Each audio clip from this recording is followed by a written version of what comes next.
myth of Icarus endures because it captures a tension that's intrinsic to the human condition. We aspire beyond present limits, and sometimes this leads to discovery, no doubt. Sometimes it also can lead to collapse. The lesson is not that one must remain low and hidden. I think it is that aspiration. Guys, my name is Soban. I'm a psychotherapist who has been helping hundreds of people with different psychological challenges. I'm a counselor. I help people with relationship stuff, mood stuff, and how to take care of oneself while still trying to do the best work that is possible. And today I'm going to talk to you about the myth of Icarus and my take on the myth. And sometimes the myth is often presented as the sort of, if you compare it to the modern hustle culture, it's almost portrayed as this idea that the myth of Icarus is that when you have too much ambition, too much hustle culture, you can burn and fall down. The wings of Icarus will burn off and you'll fall to the ground.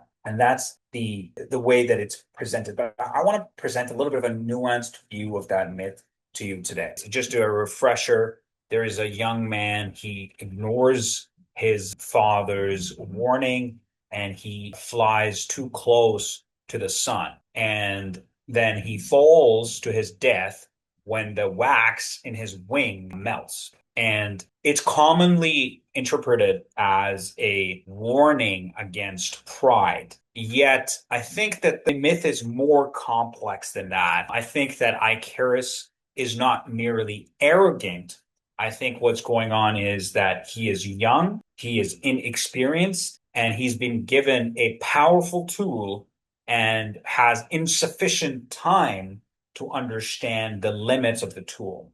Kind of how recently humans have been given these large language models and AI related stuff. So I just want to highlight that the tragedy lies not simply in the ego, but in the collision between his aspirations and his constraints. And I think this makes this myth useful because when we think about modern hustle culture and we think about burnout, this myth is very useful. Although at the same time, we don't want to force a crude equivalence between burnout and hustle culture, and on the one hand, and Icarus and his wings. So I think the wax wings are not necessarily identical to ambition. The sun melted his wings, which was his ambition, I guess. That's one way to look at it. But I think the more precise analogy concerns limits. Daedalus, the guy's father, his warning was not just moralistic. I think it was practical. The materials have thresholds, and same in our lives too. Same true for our bodies too. We all have thresholds. If you fly too low, then the the wings become waterlogged. But if you fly too high, and then the wax starts to soften. And I think so.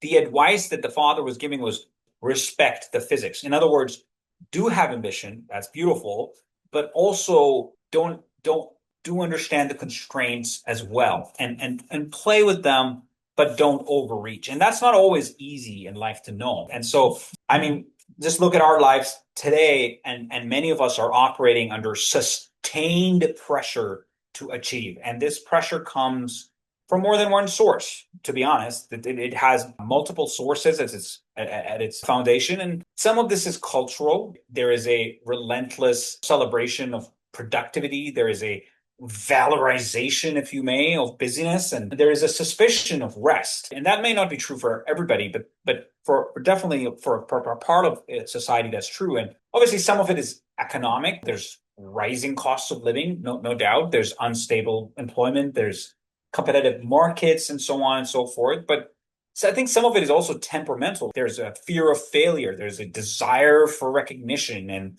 there's a pursuit of excellence. And that's fine. That's beautiful. But to reduce, I think, all overwork that people do, all the hard work people do to their ego, I think that would be inaccurate too. Many individuals who burn out are not necessarily inflated by pride. They're constrained by circumstance as well. If somebody's working 40, 70 hours, it just might be survival at that point too, because he has a family to feed and the rising costs and everything. So it's not necessarily he's hustling, it's he's trying to survive. But at the same time, when pressure is external, the human organism retains its limits. The nervous system's fatigue, sleep deprivation can impair our judgment, chronic stress alters mood and cognition. And burnout, in this sense, I think it's not primarily a moral failure, but it could just be a regulatory failure on the part of the nervous system having been overstimulated. And it occurs because when demands, whether they're self-imposed or whether they're systemic, they exceed the capacity for too long. And so I think the essential distinction is not necessarily between ambition and moderation, but it's between regulated and dysregulated ambition. And so regulated ambition, I guess, would involve sustained effort, but it's also perhaps accompanied by monitoring, by adjustment. And so the individual will remain capable of rest, but without catastrophic guilt. Setbacks are certainly painful, but they do not annihilate our sense of identity. That is perhaps more accurate to call that regulated ambition. There is a recognition that output fluctuates and that recovery is a functional component of performance. It's not separate from it. Just how death and life are related, they're not separate. So same with this idea here of that day-to-day output will fluctuate, and that the recovery is part of our performance. And so dysregulated ambition, dysregulated ambition, by contrast, involves a fusion between identity and achievement. Worth becomes contingent upon altitude. Now, my worth is contingent on my altitude. The individual feels unable to reduce effort without experiencing anxiety, shame, sense of existential diminishment. So I think that some warning signs would be irritability, emotional blunting, insomnia, social withdrawal. These often then what happens is we start to reframe this as evidence of dedication. But in such cases, I think in such cases, the collapse is not mysterious. It is predictable of consequences of sustained overload.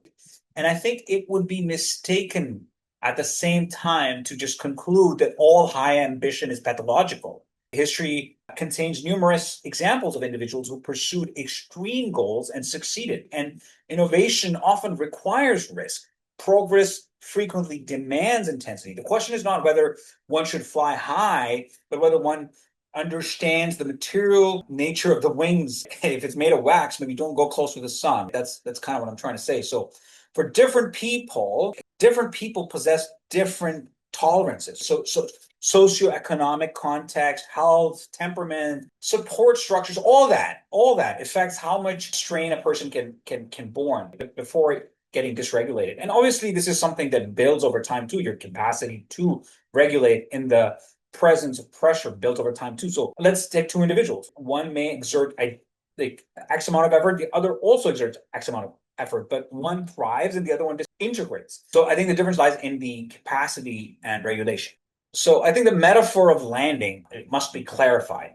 Landing does not the landing of Icarus. I think it doesn't mean abandoning his aspiration. It doesn't imply mediocrity or complacency. Rather, it signifies deliberate incorporation of recovery, boundary setting, self-observation in what one is doing, in one's striving. And it may involve setting defined work cycles, protecting one's sleep, cultivating relationships not tied to performance, or even diversifying one's source of identity. And these are all also going to build psychological resilience. And so above all, it comes down to challenging this belief that one's worth is contingent on continuing ascent.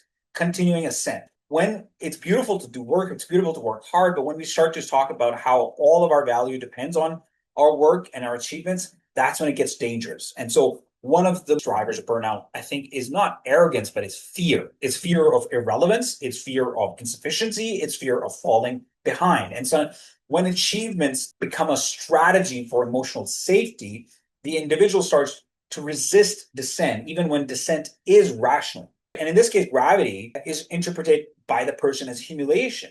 Gravity is not a moral judgment. It's a fact. Human systems, biological and social, all operate within constraints. There's no such thing as a system that's operating out of all constraints. Maybe the word for that is God, but that's not what we're talking about. We're talking about our humanity, us as the humans. And so I think the myth of Icarus endures because it captures a tension that's intrinsic to the human condition. We aspire beyond. We aspire beyond our present limits. And sometimes this leads to discovery, no doubt. Sometimes it also can lead to collapse. And I think the lesson is not that one must remain low and hidden, and neither is it that ambition is suspect. I think it is that aspiration without regard for constraint is ultimately unstable. But then again, if you don't push, you don't know your limits either. So it's very, very difficult. So I think there's no one size fits all solution here. So when we're considering hustle culture, when we're considering burnout, I think the most defensible position is probably neither condemnation of ambition nor romanticization of extremity, but is the recognition that intensity also kind of requires structure. If one chooses to fly high, one must also understand one's thresholds, attend to warning signals, and design for recovery in one's systems. So if you don't do that, the eventual fall is not going to be necessarily evidence of weakness, but of neglected limits. In other words, maybe in the next cycle over, we build in recovery into what we are trying to achieve. So I think in light of the story of Icarus, we can say that it's not about prohibiting ascent and growth and movement upwards. It's just simply a reminder that materials matter. The materials of, in this case, psychological material matter, right? Ambition can elevate us, but no system, regardless of how inspired it is exempt from physics. In other words, constraints. So being aware of not pushing yourself at all and pushing yourself too much. And again, this is something that you learn with time and experience. And so this comes with practice and test and trial. And so I wish you all the very best in all your tests and trial out there in whatever area that you're testing and working on. And I wish you a very, very, very good day.